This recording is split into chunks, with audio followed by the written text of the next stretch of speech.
گفتگو کا یا خطاب کا وقت نہیں ہے. یقیناً ہمارے شیخ کامل نے اپنے ارشادات سے آپ سب کو نوازا. ایک بات کر کے اپنی گفتگو کو سمیٹ لوں گا. پیغام کی حد تک اپنی گفتگو کو محدود رکھوں گا.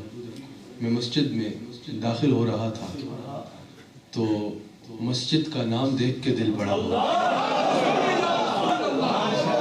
اور یاد رکھیے گا کہ اگر کسی کو یہ دیکھنا ہو کہ مجھ میں ایمان ہے کہ نہیں،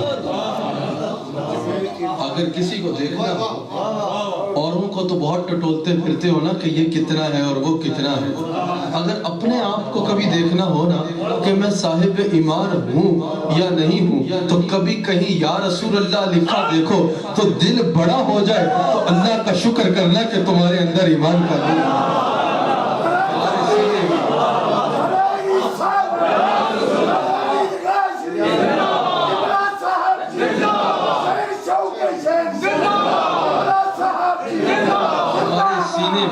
تمہارے سینے میں ایمان کا نور موجود ہے.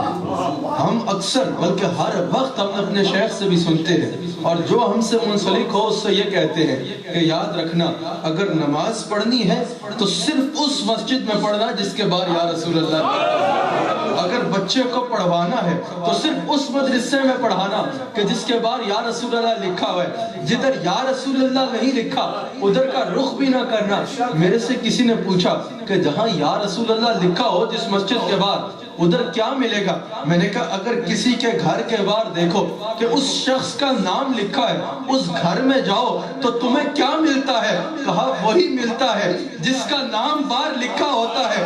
میں نے کہا پھر جان لو جس مسجد کے باہر یا رسول اللہ لکھا ہو ادھر جاؤ گے تو تمہیں اللہ مل جائے گا.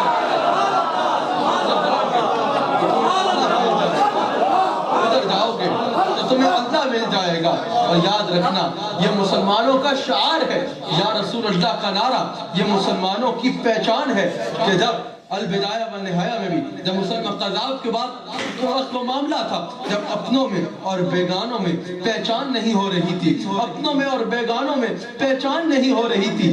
بیگانوں کا بھی وہی حلیہ تھا، قذاب کو ماننے والوں کا، مرتدوں کا بھی وہی حلیہ تھا جو مسلمانوں کا حلیہ تھا، جو صحابہ کا حلیہ تھا. انہوں نے بھی پگڑیاں پہنی ہوئی تھی، مرتدوں نے بھی پگڑیاں پہنی ہوئی تھی، مرتد لوگوں نے بھی داڑیاں رکھی ہوئی تھی، مرتد لوگوں نے بھی جبے پہنے ہوئے تھے، مرتد لوگ بھی اللہ اللہ کر رہے تھے. صحابہ حضرت خالد بن ولید کے پاس، حضرت صدیق اکبر کے پاس آئے کہ حضور اپنوں اور بیگانوں میں پہچان نہیں ہو رہی، کیسے پہچان کرے؟ آپ نے فرمایا جب کوئی بھی سامنے آئے تو کہنا یا رسول اللہ. اگر وہ یا رسول اللہ کہے تو جان لینا وہ اپنا ہے، اگر نہ کہے تو وہ ہمارا نہیں ہو سکتا. اگر وہ یا رسول اللہ نہیں کہتا وہ ہمارا نہیں ہو سکتا. تو پتہ چلا ایمان کی پہچان جو ہے، ایمان والوں کا شعار جو ہے وہ یا رسول اللہ کا نعرہ ہے.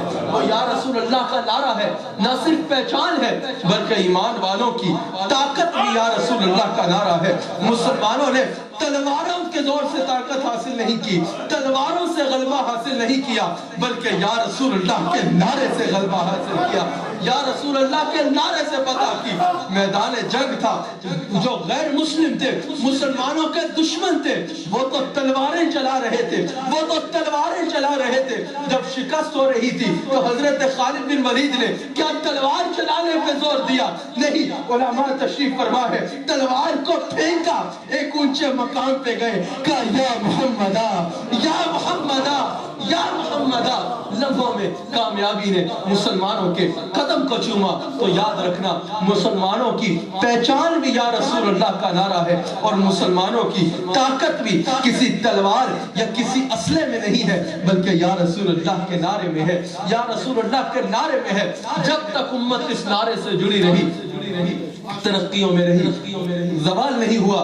جب سے امت نے اس نعرے سے منہ پھیرنا شروع کیا تاریخ گواہ ہے، تاریخ گواہ ہے. آج بھی اگر یہ امت عروج چاہتی ہے، آج بھی اگر یہ امت وہ عروج چاہتی ہے جو حضرت عمر فاروق کے دور میں ملا تھا، جو حضرت صدیق اکبر کے دور میں ملا تھا، جو حضرت عثمان غنی کے دور میں ملا تھا، جو مولا کائنات مولا علی کے دور میں ملا تھا۔ تو امت کو یا رسول اللہ کا نعرہ لگانا پڑے گا، یا رسول اللہ کے نعرے پر اکٹھا ہونا پڑے گا۔